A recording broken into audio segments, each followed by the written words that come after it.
Aí, Pronto! garoto. O Tudo William jóia? deixou, mas não conseguiu. Você tá bem, Bom querido? dia. Bem, graças a Deus. O senhor, como vai? Maravilha. Obrigado por você ter atendido o convite aí. Ô, alegria minha. Tá junto, tá em Cabo Frio? Cabo Frio, tô em casa, vivendo esse Eita, tempo aqui. legal, show de bola. Deixa eu só concluir um aviso aqui e presta atenção no aviso aí também. E Vai aí, lá, tô contigo aqui. para terminar aqui, porque a gente vai ter o primeiro culto presencial dia 7 de junho. E Coisa aí, boa. eu estou no última informação aqui, ó. Existem pessoas que vão precisar trabalhar, vão precisar ir no supermercado, vai precisar ir na farmácia. Coloca a igreja nessa lista. Porque numa hora como essa, parece que a igreja é a última, é só na igreja que vai contaminar. Não, irmão, não deixa isso aí no seu coração, não. Nós vamos ter que conviver com o vírus e com a vida normal, ok? Então, você que está no grupo de risco, é claro, você não vai vir, mas você que não está no grupo de risco, não fica com medo de ser contaminado na igreja, não. Viu alguma turma falar isso? Tá? Mateus, e aí, querido, na bênção? Tudo na benção. Ó, uma recomendação pro pessoal aí. Fala. Aqui em casa todo mundo já tomou. Tem um remédio chamado ivermectina. O senhor já tomou ele ou não? Não, nunca tomei isso, não. Eu vou dar uma aqui de Nelson Teixe aqui na sua live. O Agora, que acontece? da cloroquina tem outro? Meu pastor é da Marinha. Ah, Ele pegou o coronavírus, a esposa dele também pegou. As duas filhas estavam tomando ivermectina por causa da escola, isso em março. Não pegaram. Tem um amigo do Rio, que também é seu amigo, não vou falar aqui por causa de não ter autorização dele, mas ele pegou, a esposa pegou, uma filha pegou. Uma filha dele estava tomando ivermectina por causa também da escola, não pegou. O ivermectina é um remédio para piolho, ele cria uma imunidade no organismo para a questão do piolho. Não sei qual é a ligação que está tendo, mas está meio que criando uma resistência no organismo. O Hospital da Marinha, daqui de São Pedro da Aldeia, ele emitiu uma nota, há algumas semanas atrás, pedindo a todos os marinheiros que tomassem. Essa nota chegou para mim através do meu pastor. E algumas pessoas também da região já estão tendo e tal de recomendação disso daí. E desde que começaram a tomar ivermectina, nenhum oficial da Marinha mais da região ficou contaminado. caramba, então é vantagem ter piolho. Mas cientificamente não tem como comprovar, mas também não tem contraindicação. A pediatra dos meus filhos, que foi minha pediatra quando eu tinha 1, 2 anos, ela falou que não há como provar pela ciência, mas está dando certo para muita gente. Olha aí, cara. Então, como não tem nenhuma contraindicação e é um remédio barato, é uma dose única, 30 quilos, 30 quilos para cada comprimido. Então, 4 comprimidos eu paguei aqui R$ 25. Então, é um remédio baixo que aí, o efeito... o nome aí. Ivermectina. No momento desse, é um remédio... mas o cloroquina está tendo muito polêmica em relação à questão de arritmia cardíaca, tudo isso, né? Tem um contexto político aí por trás, enfim, isso aí é outro assunto. Não, mas beleza. Mas é uma opção. Toma aí, toma com a família, não perde essa oportunidade não, que se está tendo efeito positivo, não custa nada. Como é que tá Cabo Frio aí? Voltou alguma coisa? Tem muitos casos? Como é que tá? Nossa cidade está bem paralisada, vai retomar agora o comércio dia 6. As igrejas, eu acho, também estão dentro dessa configuração. Infelizmente, estamos com mais de 30 mil desempregados nesse período já. Nossa cidade está com um pouco mais de 20 óbitos, algo em torno de 300 e poucos casos confirmados. É claro que tem muito mais, mas tá bem complicado, infelizmente. Turismo aí? Turismo, Cabo Frio tem até uma vida um pouco... Depende muito do turismo, mas é uma cidade mais independente do que Arraial do Cabo e Búzios, que são nossas duas cidades aqui ao lado. Búzios, por exemplo, 70% dos comércios da Rua das Pedras foram entregues. Porque a leitura que eles fizeram foi o seguinte: as férias de julho estão comprometidas.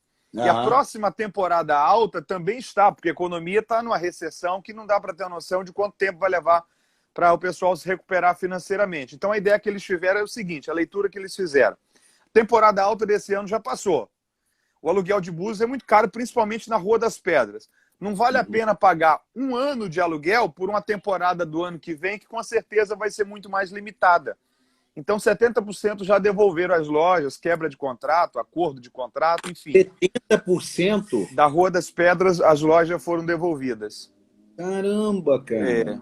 Búzios entrou em lockdown, Arraial do Cabo também, mas Búzios e Arraial do Cabo dependem completamente do turismo. Cabo Frio ainda tem ainda algumas universidades, uma ou outra empresa, então você ainda tem um comércio que é maior. Você tem uma vida que, digamos que... uma cidade maior também, né? Nós temos algo em torno de 230, 240 mil habitantes. Búzios e Arraial do Cabo, cada um é algo em torno de 40, 50 mil habitantes. Pertenciam ao município de Cabo Frio há alguns anos atrás. Então, a nossa região está sofrendo um pouco, infelizmente. E a itinerância? Como é que seus amigos, vocês, como é que estão vendo isso aí? Tem previsão de voltar? Tem alguém que disse, olha, vou manter o meu evento de outubro? Tem alguma coisa nessa linha? Porque eu ontem conversei com o Eliel, né? O Eliel, você sabe, conhece ele também. É um amigo querido.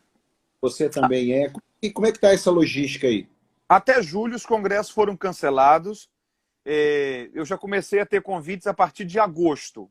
Ah, é? Agosto, Santa Catarina e Paraná já abriram há um mês atrás, mais ou menos, então já teve programações já que fizeram convite de Santa Catarina a partir de agosto, e outras datas que já estavam marcadas de agosto para frente mantiveram. Mas até julho, pelo menos aí 90%, 95% de julho foi desmarcado. Porque ainda é muito inseguro, né? Os cultos vão voltar, mas aglomeração de pessoas, evento, capacidade lotada, eu acho que antes de setembro nós não temos, não. Só que eu tenho uma percepção do seguinte, infelizmente, os políticos sacrificaram a população por causa do carnaval. O país já teve o alerta de emergência no início de fevereiro, mas para não perderem a economia do carnaval, deixaram rolar. Rio, Salvador, Bahia, os locais que têm um fluxo financeiro maior por causa do carnaval. A eleição vai manter em outubro, então a partir de agosto agora já começa. Então, eu acho que no máximo em julho, eles já vão desconstruir essa ideia de pandemia, de quarentena, já está seguro, porque se eles sacrificaram o povo por causa do carnaval, quem garante que eles não vão sacrificar o povo por causa das eleições? Verdade. Entendeu? Verdade. Tem então, sentido. Sem sentido. Falar que essas compras sem licitações fizeram fundo para eles investirem em campanha de uma forma absurda esse ano. Foram bilhões que infelizmente foram tirados dos cofres públicos para benefício pessoal, sem licitação, em compras que os valores foram superfaturados. Ainda bem que é novo, ainda bem que isso nunca aconteceu no Brasil, né? Nesse momento, o prefeito aí está fazendo um bom trabalho, está coerente, como é que está? Infelizmente não. O prefeito atual de Cabo Frio... E Cruzeiro que a gente tem, os caras estão sendo bem equilibrados. Infelizmente, a nossa gestão atual tem sido uma gestão muito questionada, infelizmente. 11h15, eu brinquei ontem com o Eliel, como se eu estou na igreja, que é como se na igreja. Então, na igreja, a gente fala assim, nós estamos aí na semana tanque cheio, e hoje nós vamos receber aqui o pastor Matheus. Um aplauso para o Matheus. Queridão, Deus abençoe. Ministra aí do coração de Deus para o nosso coração. Enche o nosso tanque de fé para essa semana abençoada.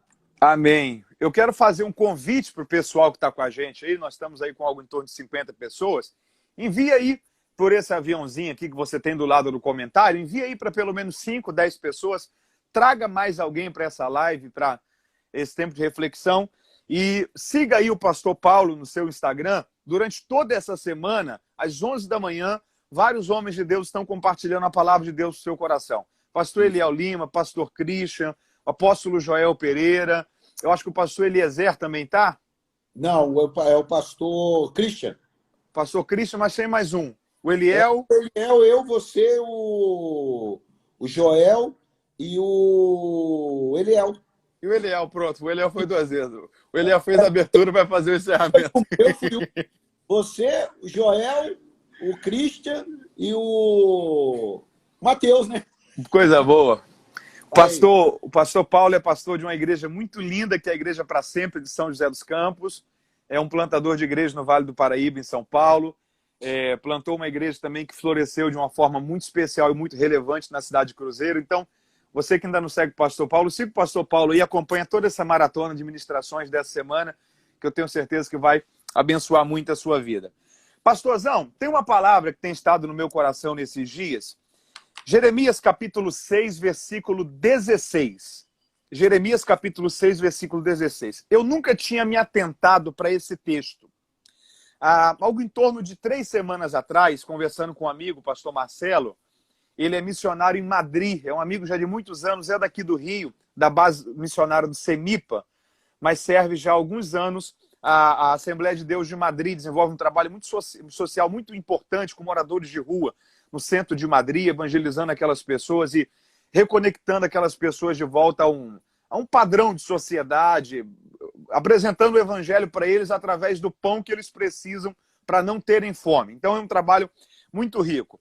E eles viveram essa rotina que nós estamos vivendo aqui de quarentena um pouco antes. Porque quando nós estávamos no início, eles já estavam lá morrendo 800, 900 pessoas por dia. Esse cenário que a gente está vivendo agora. Então, talvez aí eles estão 3, 4 semanas à frente da gente dentro desse ciclo comum de quarentena.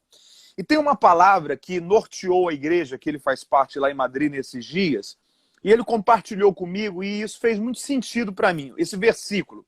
A aplicação que eu vou fazer dos tópicos é pessoal, mas esse versículo eu nunca tinha atentado para ele. Foi ele que me chamou a atenção para ele nesses dias. Jeremias capítulo 6, versículo 16 diz o seguinte: assim diz o Senhor, coloquem-se nos caminhos, ao lado dos caminhos, e vede, e perguntai pelas veredas antigas qual é o melhor caminho. E andai por ele, e achareis descanso para as vossas almas, mas algumas pessoas vão dizer, nele nós não andaremos. Então, a ideia aqui é do seguinte, é a ideia de que quando em algum momento a nossa caminhada para, por alguma razão, e nós nos colocamos ao lado do caminho dessa trajetória da vida, é para nós pararmos e olharmos para as veredas antigas, que aqui em outras traduções é o caminho inicial, o caminho original, o primeiro caminho que foi apresentado, e nós questionarmos a esse caminho inicial qual é o caminho que de fato nós devemos seguir a partir desse momento. Aí o próprio Senhor comunica aqui no versículo 16, que diz o seguinte, mas alguns vão dizer, não, nós não andaremos nesse caminho que foi apresentado. Então, esse texto aqui, ele tem tudo a ver com o momento que nós estamos vivendo, porque todo esse cenário paralisou a gente por algumas semanas. Talvez alguns meses, dependendo da realidade, teve local que ficou mais tempo, local que ficou menos tempo, mas todos nós fomos paralisados do lado desse caminho da trajetória da vida nessa quarentena. E aí tem uma pergunta que nós temos que fazer. Qual é o melhor caminho para seguir a partir de agora? A ideia desse texto aqui é mais ou menos o seguinte. Por que Deus nos parou em todo esse momento? O que Deus quer que nós consigamos enxergar em todo esse cenário? E será que não é o momento para nós perguntarmos ao caminho original? É a ideia da rota que Deus traçou lá no início, do propósito que Deus estabeleceu para a nossa vida, do mapa que Deus estabeleceu para a nossa trajetória. Será que não é uma oportunidade da gente perguntar para o caminho inicial, para as veredas antigas, a rota que Deus nos deu no início? Qual é a direção que temos que seguir a partir de agora? Porque nós não paramos ao lado do caminho por um acaso. Deus quer nos ensinar alguma coisa. Deus quer nos ajudar a repensar, a entender e a redimensionar, ressignificar alguma coisa. A pergunta é, qual é o melhor caminho, qual é a melhor direção? O que vai mudar na vida da gente a partir desse cenário que nós vivemos? Ou talvez a pergunta melhor não é o que vai mudar, mas o que é que precisa mudar para que nós, de fato, consigamos seguir a rota que Deus propôs para cada um de nós. E diante desse entendimento, tem 3 aplicações que eu guardei aqui, eu até guardei aqui no bloco de notas, para não me esquecer, para compartilhar com o pessoal que está nos ouvindo aí, sobre 3 coisas que temos que repensar após essa quarentena. Jeremias 6, 16. Primeira coisa que eu penso que nós temos que repensar após essa quarentena é a nossa consciência sobre o que é ser igreja. O que é ser igreja. Então, esse momento parou todos nós. É um momento para nós reavaliarmos muita coisa, repensarmos muita coisa, Primeira coisa que temos que repensar para esse retorno dessa pós-pandemia. Primeira coisa que nós precisamos entender é qual é a nossa consciência, quais são os nossos valores acerca do que é essa igreja. E eu fiz aqui algumas pontuações. Em primeiro lugar, uma coisa interessante, esses dias eu conversei com o pastor César Carvalho, que também é seu amigo do Rio, e ele fez ele me ajudou a entender uma coisa que eu nunca tinha percebido. O Senhor fala o seguinte, ó, vocês têm que ser sal da terra e luz do mundo. Sal da terra e luz do mundo. E aí ele chamou a atenção para um detalhe interessante. A ordem tem que ser essa. Primeiro ser sal e depois ser luz. Porque o sal, ele é imperceptível. A luz é visível. O sal dá sabor, influencia. Já a luz é totalmente diferente. A luz dá, digamos que, destaque, visualização. E aí o Bill Johnson, ele tem, da Bethel, da Califórnia, ele tem uma aplicação que eu acho muito interessante, que ele diz o seguinte, o sal, por exemplo, imagina um peixe muito saboroso, mas sem sal. Se nós comermos aquele peixe ali sem sal, o peixe pode ser o melhor que for, pode ser o mais fino, o mais delicado que for, o mais caro que for. Mas se ele estiver com pouco sal, nós vamos olhar e vamos dizer, ó, esse peixe aqui não está muito bom, o sabor dele não está muito bom. Por quê? Porque a ausência do sal compromete, digamos que, a reputação da alimentação. Mas se ele estiver na quantidade exata de sal, às vezes nós nem percebemos o sal. Nós só dissemos, ó, que peixe saboroso. Mas se tiver um excesso de sal, aí nós falamos, ó, o sal aí estragou o peixe até é bom, mas está muito salgado. Porque o que nós precisamos entender é que o sal não é o alimento. Eu achei isso aqui fantástico. O sal não é o alimento. O sal apenas destaca o valor e a importância do alimento. E o que tem aqui de aplicação nisso daqui no que diz respeito à nossa consciência sobre o que é ser igreja? A igreja é sal. Se nós falharmos na nossa missão, nós atrapalhamos a reputação do evangelho. Porque se faltar o sal, se nós não cumprirmos o nosso papel de igreja, as pessoas vão olhar e vão dizer o seguinte, ó, o evangelho não presta mais não, porque essas pessoas aí estão dando um mau testemunho. Se nós cumprirmos o nosso papel de igreja, nós temos que entender que o sal não é o alimento. Cristo que é o alimento, ele é o pão da vida. Então, na verdade, quando a igreja cumpre o seu papel, a igreja não precisa, muitas das vezes, querer fazer força para ser vista. Cristo será glorificado através dela. Mas se na igreja tiver excesso da gente, se na igreja tiver excesso da nossa vontade, da nossa cabeça, daquilo que a gente quer, e nós anularmos o plano de Deus, a palavra de Deus, o evangelho de Cristo, a gente compromete também a reputação do evangelho. Porque o excesso da gente faz com que a diminuição do evangelho possa trazer um estrago na sociedade. Então eu achei aquela analogia do Bill Johnson fantástica. Então o que isso aqui se aplica? O sal, ele não é para ser visto.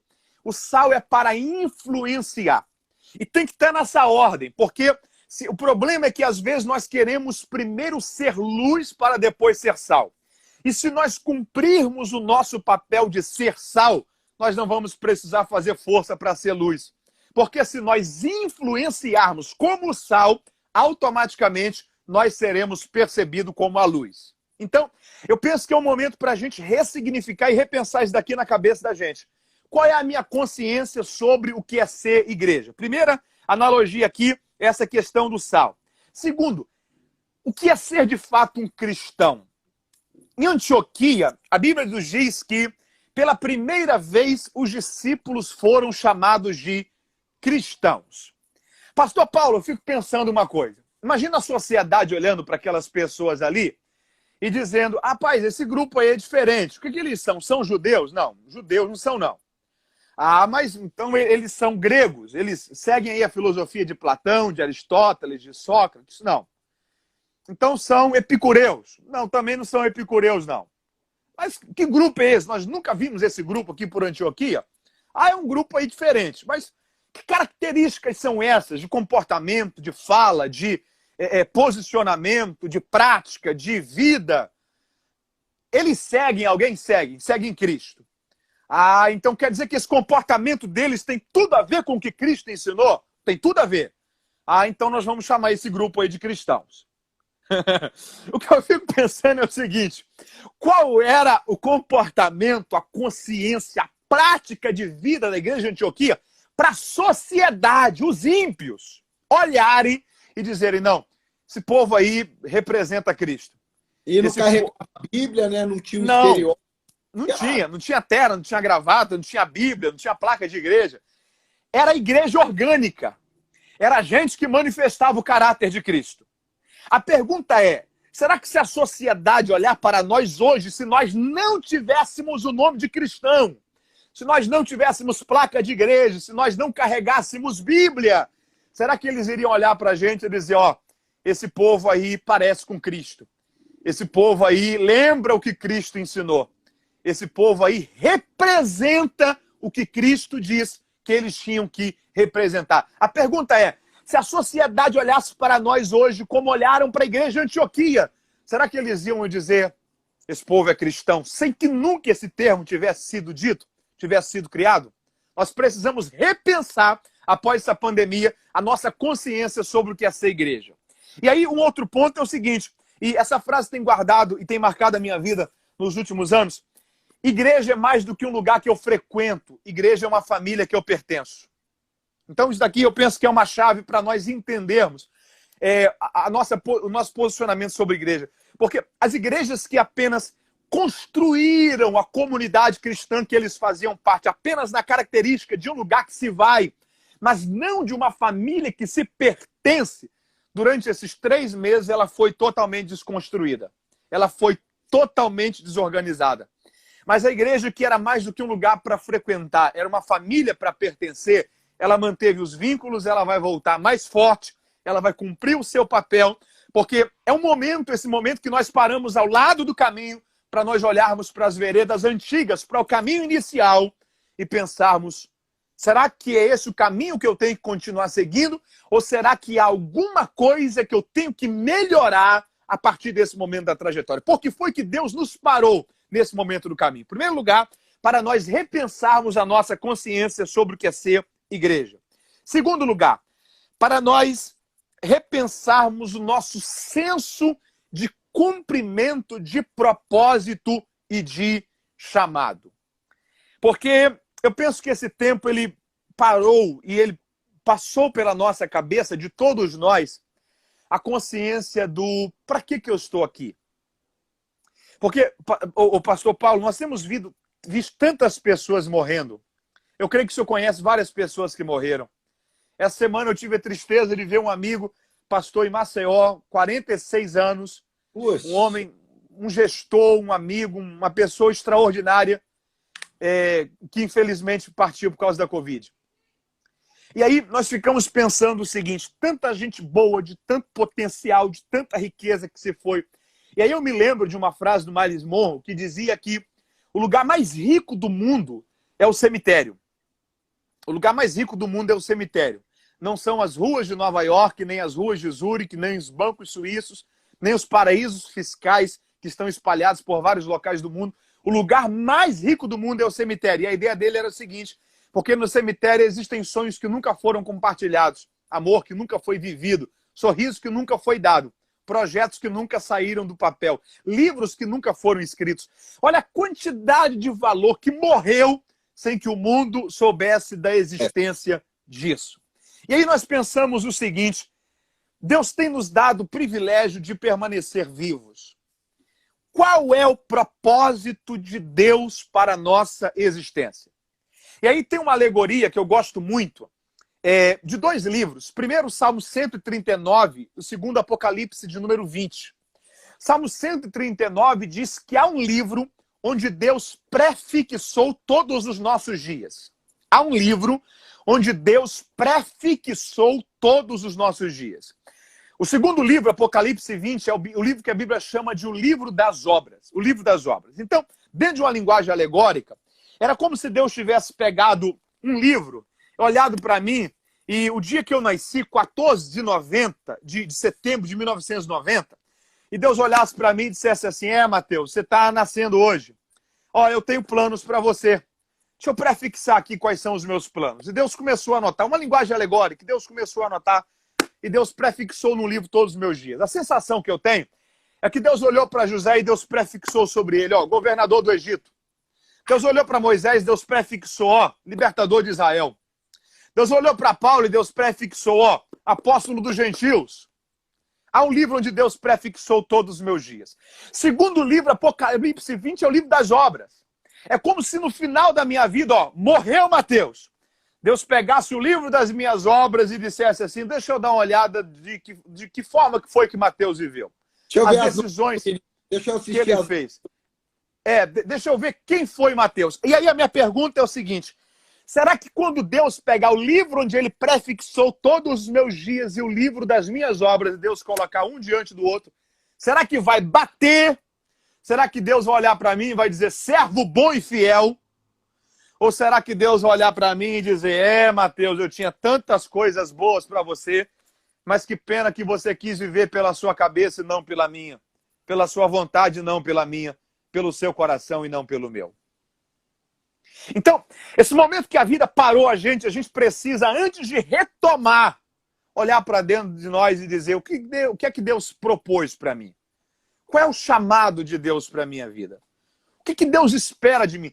Quais são os propósitos que Deus estabeleceu para a minha existência? Então, segunda coisa que nós temos que repensar. E terceira coisa que nós temos que repensar, já concluindo aqui para essa reflexão. Primeira coisa, nossa consciência sobre o que é ser igreja. Segunda coisa, nosso senso de cumprimento de propósito, de cumprimento de chamado. Terceira coisa, nós precisamos repensar nessa pandemia a nossa mordomia do tempo. Nossa mordomia do tempo. Porque a questão é a seguinte. Muita gente dizia o seguinte, como eu queria ter tempo para fazer tanta coisa. Como eu queria ter tempo para orar mais, para ler mais a Bíblia, para ter um casamento melhor, para escrever mais um livro, para desenvolver um novo hábito, para ter uma alimentação mais saudável. Como eu queria ter tempo para fazer algo que eu não tenho tempo de fazer. Aí Deus nos deu tempo. Porque se tem uma coisa que a gente não pode reclamar nessa pandemia, é de falta de tempo. A questão é, mudou a nossa rotina, nós conseguimos fazer aquilo que nós reclamávamos antes e dizia, como eu queria fazer, pena que eu não tenho tempo, ou será que as coisas permanecem do mesmo jeito? E aí eu coloco aqui uma frase, a questão não é ter tempo, mas sim ter disciplina e prioridades. Eu gostaria que quem estivesse assistindo em casa notasse isso daí. A questão não é ter tempo. A questão é ter disciplina e prioridade.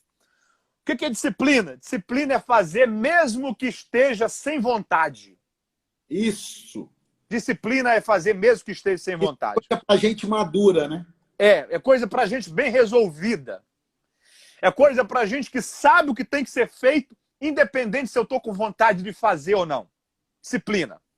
E aí, por exemplo, a psicologia nos ensina uma coisa, que se você cria uma prática durante 18 dias, aquilo se torna um hábito. Então, por exemplo, se alguém tem o costume de caminhar 5 km por dia, que nem eu, por exemplo, e aí ele vai e caminha 5 km por dia durante 18 dias. No 19º dia, se ele não fizer, o corpo dele vai sentir, porque ele criou um hábito. Se alguém não tem o costume de orar 20 minutos por dia, de ler a Bíblia 5 minutos por dia, e ler durante 18 dias, no 19º dia, se ele não fizer, ele sente falta. Por quê? Porque se criou um hábito. Porque disciplina é fazer sem vontade, é criar um hábito pela perseverança. E aí o Mário Sérgio Cortella, ele tem uma aplicação que é muito interessante. Ele diz o seguinte, se você pegar uma pessoa, por exemplo, que infartou, e falou o seguinte, eu nunca tive tempo para caminhar. No dia seguinte que ele sobreviveu ao infarto, ele caminha 1 hora. Por quê? Porque agora ele percebeu a necessidade. Porque a vida não é questão de ter tempo, a vida é questão de ter prioridades. Então, essa pandemia foi a maior prova para quem está assistindo a gente aí, que você talvez não está fazendo algo, não porque não tem tempo, mas porque não tem disciplina e porque não colocou isso como uma prioridade. Nós precisamos entender isso, a nossa mordomia do tempo. E aí eu concluo essa reflexão com uma ilustração que eu acho ela fantástica. Imagina, por exemplo, que o senhor é o gerente de um banco. O senhor é o gerente de um banco. O senhor é o gerente do Santander, daí de São José dos Campos. E eu chego para o senhor e o senhor fala assim, Mateus, o banco tem um benefício aqui para você. Eu falo assim, que legal. Mas quanto que é o benefício? Não, a partir de hoje, durante todos os dias da sua vida, enquanto você viver, você vai ganhar R$ 1.440 todos os dias. Eu vou ficar triste ou feliz? Feliz. Todos os dias, todos os dias. Enquanto eu viver, enquanto eu viver. É irrevogável, isso irrevogável. Eu vou começar a pensar, 1.440 hoje, 1.440 amanhã. Quanto que eu vou ter daqui 10 anos? Aí quando eu estou fazendo essa conta, você olha para mim e fala assim, Mateus, só tem um problema. Eu digo qual? Esse saldo aí, ele não acumula. Ele tem que ser usado no dia e ele não pode ser sacado. Você vai receber um cartão, você utiliza ele e se você não usá-lo, ele vai perder-se. Amanhã você vai ter outro saldo, só que o de hoje nunca mais. Eu vou mudar o meu pensamento. O que eu vou pensar é o seguinte, se ele não acumula, então eu tenho que usá-lo e tenho que usá-lo bem. Porque amanhã eu terei outro saldo desses R$ 1.440, mas o de hoje, nunca mais. Talvez tenha alguém olhando para a gente dizendo, ah, como eu queria que esse banco existisse. A questão é, esse banco existe. E ele se chama vida. E todos os dias Deus nos dá 1.440 minutos que totalizam-se em 24 horas. Esse tempo não acumula. Esse tempo, todo dia às 0 horas, expira. Se eu não souber usar bem o de hoje, amanhã eu terei outro. Mas o de hoje, nunca mais. Então, nós precisamos repensar a nossa mordomia do tempo. E eu concluo essa reflexão com uma frase de Rob Thompson. Rob Thompson diz o seguinte, tanto o excelente como o medíocre recebem por dia 24 horas. A diferença é como eles utilizam esse tempo. Nós precisamos melhorar a nossa mordomia do tempo. Precisamos, antes de voltar para o caminho, olhar e dizer quais são as veredas antigas. Por que é que Deus nos parou nesse tempo? Qual é o melhor caminho a seguir a partir de agora? Deus quer nos ajudar a ter um futuro melhor e uma vida melhor a partir desse momento. Obrigado por esse momento de compartilhar essa palavra. Uau, irmão! Dá até para continuar. Pegando o gancho, faz uma oração aí para fechar essa palavra aqui, para a gente conversar um pouco sobre ela. Senhor, nós queremos te louvar pela vida de cada um que esteve conosco. Obrigado. Deus, pela vida daqueles que vão assistir essa live. Ó, Senhor, como nós precisamos que o Senhor nos dê entendimento, sabedoria, para vivermos, ó Pai, de fato uma vida melhor. Nos dê graça para que nós consigamos desenvolver disciplina, estabelecer prioridades. Deus, que nós possamos entender a diferença do necessário para a diferença do urgente. Aquilo que é urgente, aquilo que é importante. Que nós não sejamos levados, ó Pai, por aquilo que às vezes é urgente, mas não tem tanta importância e vai nos roubar o foco, nos tirar a energia e nos tirar da rota do Senhor para a nossa vida. Nos ajude, Senhor, a saber quais são os teus planos para nós. Nos ajude a saber o que o Senhor prefixou acerca dos nossos dias. E nos ajude a cumprir isso e a viver isso, para que um dia, Senhor, nós possamos falar como Paulo, combati o bom combate. Eu acabei a carreira não ficou incompleta, ela foi completada. Eu combati o bom combate e eu terminei, concluí a carreira, Aleluia. Sem perdermos a fé. É o que nós pedimos, em nome de Jesus. Amém. Amém. Meu amigo, é Deus purinho. Eu estou com um líder nosso aqui, que está nos ajudando a fazer uma gravação além daqui. Que legal. E mostrando para ele 2 mensagens que Deus colocou no meu coração. Uma eu vou pregar quinta-feira agora, com o tema Estamos Voltando. E uma que eu vou pregar domingo, que é O Retorno. Rapaz, vou te falar um negócio. É de Deus o negócio. Porque coisas que você falou e eu fui escrevendo, que eu gosto de escrever, eu fui colocando aqui situações de repensar evento, vida com Deus, princípios, valores, a ideia da igreja. Olha aqui, é uma coisa assim, mas foi muito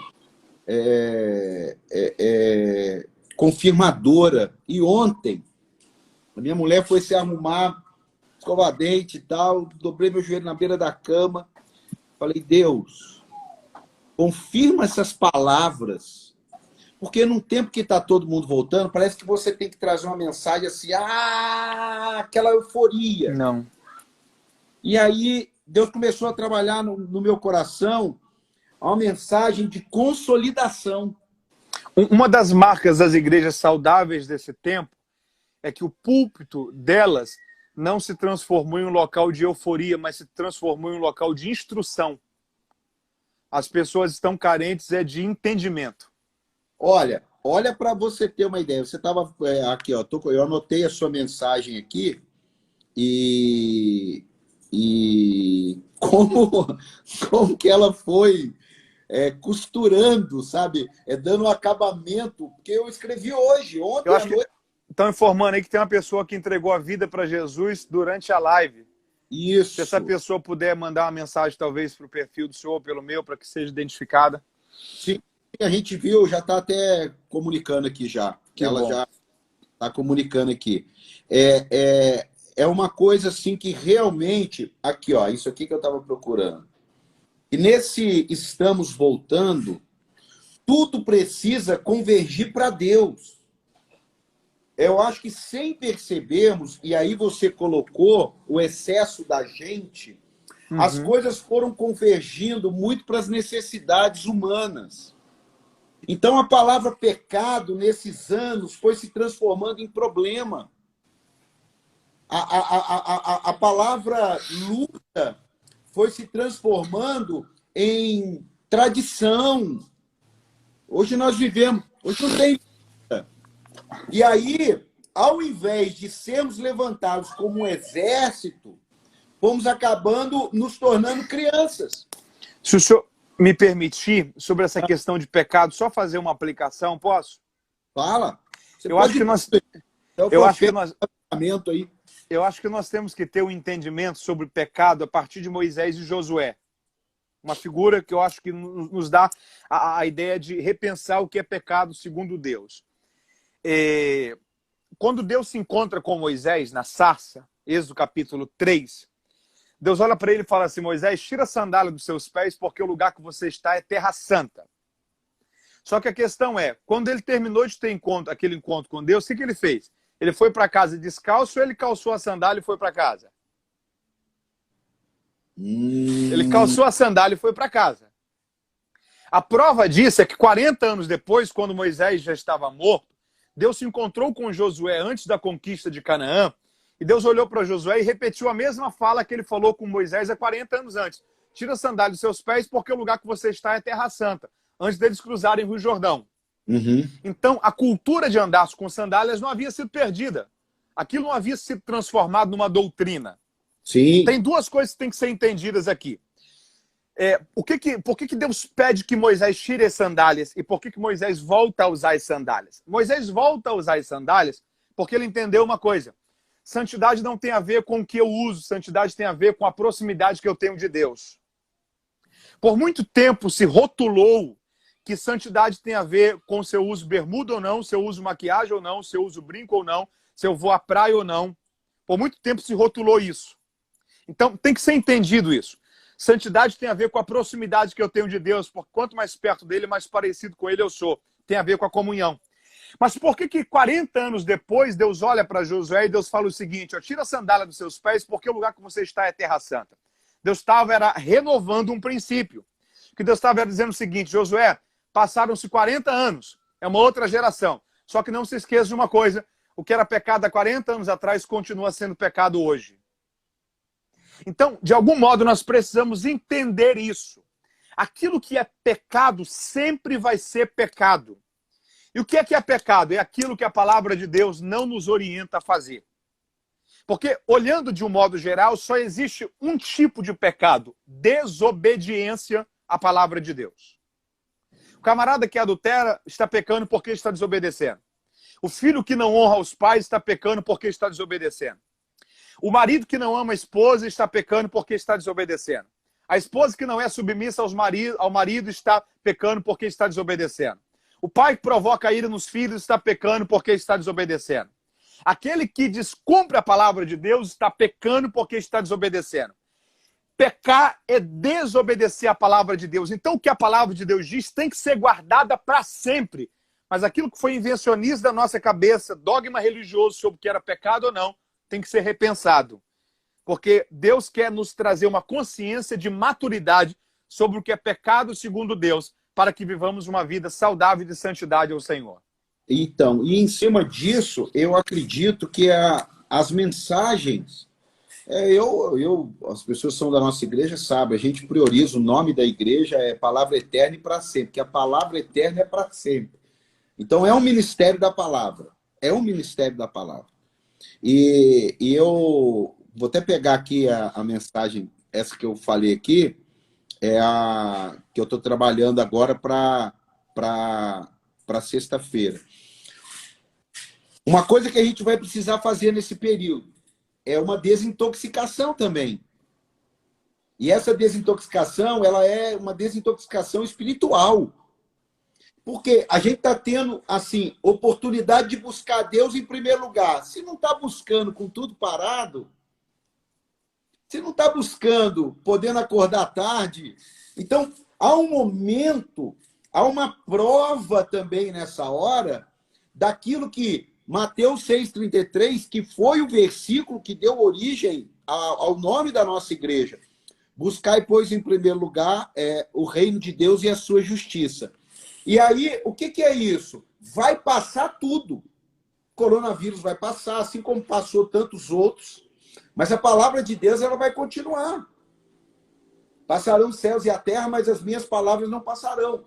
E aí o grande desafio é: eu estou disposto a abandonar a carga que me impede de carregar a carga de Cristo, porque parece que hoje você falar que tem uma carga para carregar de Cristo, você está anulando a graça, você é tradicional. E aí é uma geração que ele acha que o que tem valor é ir para a guerra, ou o que é bom é ficar cuidando de bagagem. Porque eu disse que na época de Davi, quem cuidava da bagagem recebia uma bênção menor que quem ia para a guerra. Mas com Davi falou, não, nós vamos dividir esse troço igual. Quem cuidou da bagagem é importante, quem foi para a guerra é importante, cada um no seu lugar é importante na função que faz. Agora, uma função que é única e que Deus procura. E eu acredito que ele procura até hoje, por quê? Porque a Bíblia diz que ele procura os verdadeiros adoradores, que o adorem em espírito e em verdade. Agora, nós tivemos a prova para fazer. Eu só sei adorar a Deus no templo, eu só sei adorar a Deus se quinta-feira eu for no culto, se domingo eu for na igreja. Será que eu não consigo ter minha vida com Deus sem ter as quatro paredes? Porque falava tanto discurso bonito que a igreja tem que sair das quatro paredes, a igreja não é as quatro paredes. Aí o que Deus fez? Tirou todo mundo das quatro paredes. E vamos ver agora o que vai dar esse negócio. E trouxe a igreja para o lugar onde começou, que foi nas casas. A igreja não começou nos templos. A igreja começou nas casas. Então, eu acredito que nós estamos vivendo um tempo, eu estou vivendo esse tempo, realinhando muita coisa que eu fazia. Por que eu fazia? Eu fazia porque tinha entendimento ou porque todo mundo fazia? Uma coisa eu já disse aqui, já falei na igreja, nós vamos voltar com culto. Culto é palavra, louvor, oração, entregue seu dízimo e sua oferta. Nem aviso. Nós vamos voltar com o culto puro. Aí depois a gente vai vendo o que Deus vai acrescentando. Porque a gente foi acrescentando tanta coisa no culto que o culto tinha que ser um evento. Tem igrejas nos Estados Unidos que cada domingo, igreja de 20, 30 mil pessoas, tem que ter um evento lá. Tem que ter uma coisa, porque senão a igreja não vai. E aí eu escrevi aqui uma coisa, aproveitando, olha, muitos na igreja estavam enraizados em seus ministérios. Em seus ministérios. Não era no ministério. Tem gente que já chegou na igreja falando assim, pastor, eu vou dar um exemplo fictício. Pastor, ministério do crochê? Não temos. Ah, não.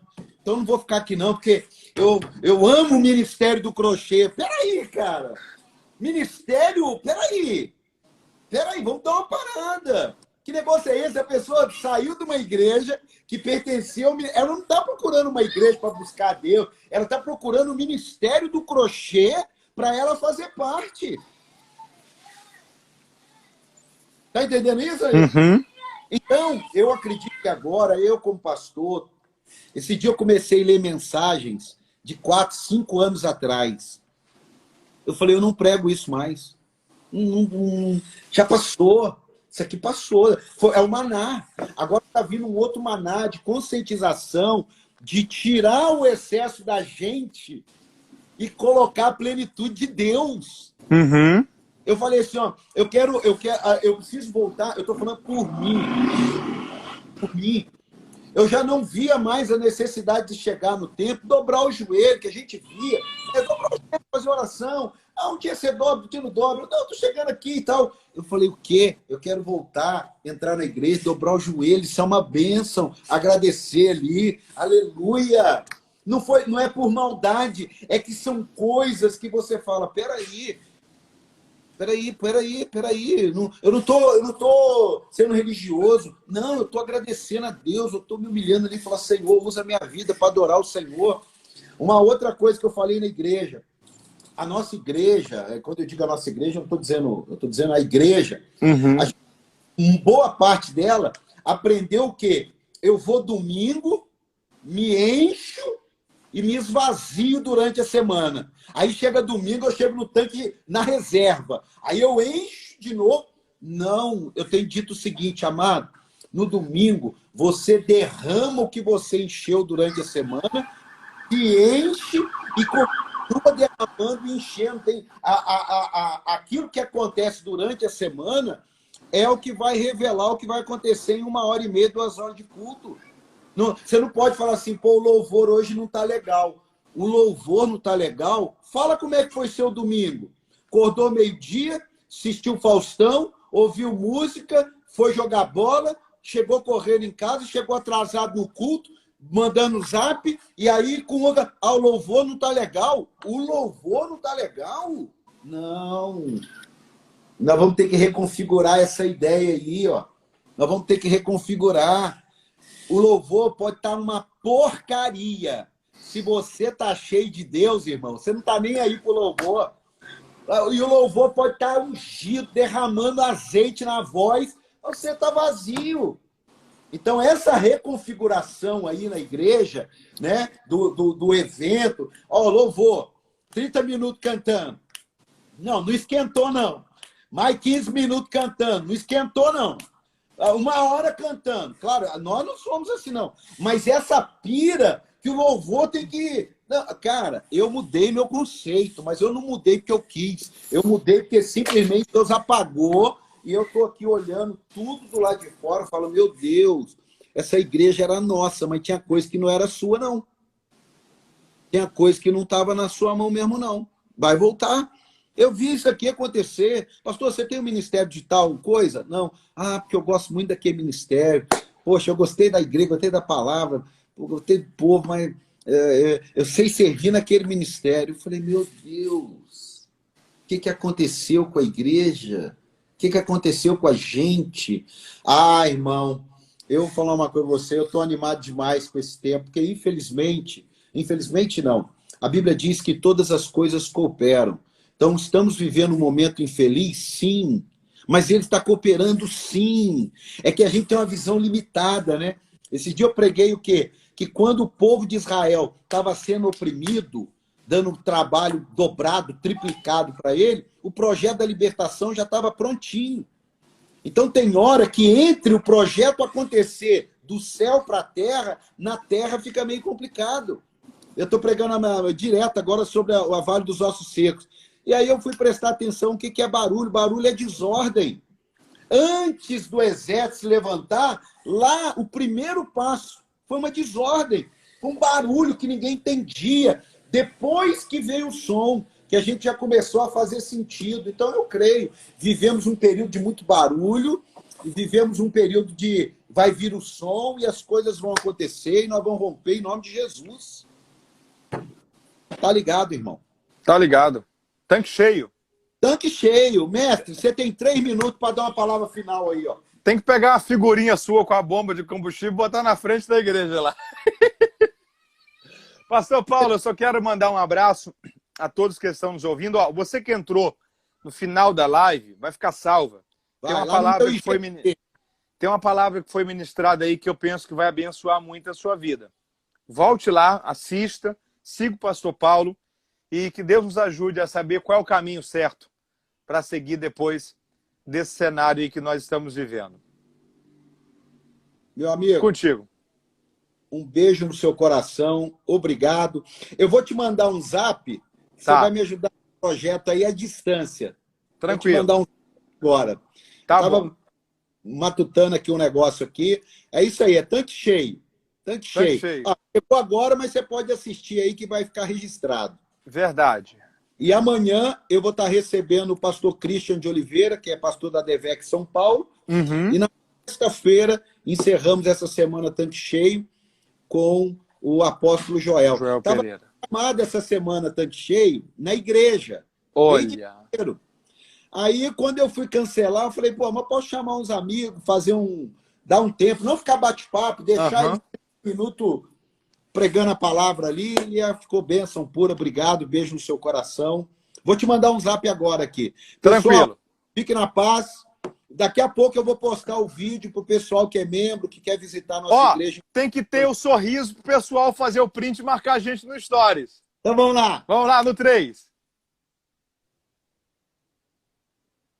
Gostei dessa ideia, cara. Pronto. Marca a gente lá no Stories, nós vamos repostar. Boa, vivendo e aprendendo. Amém. Um abração, fica com Deus.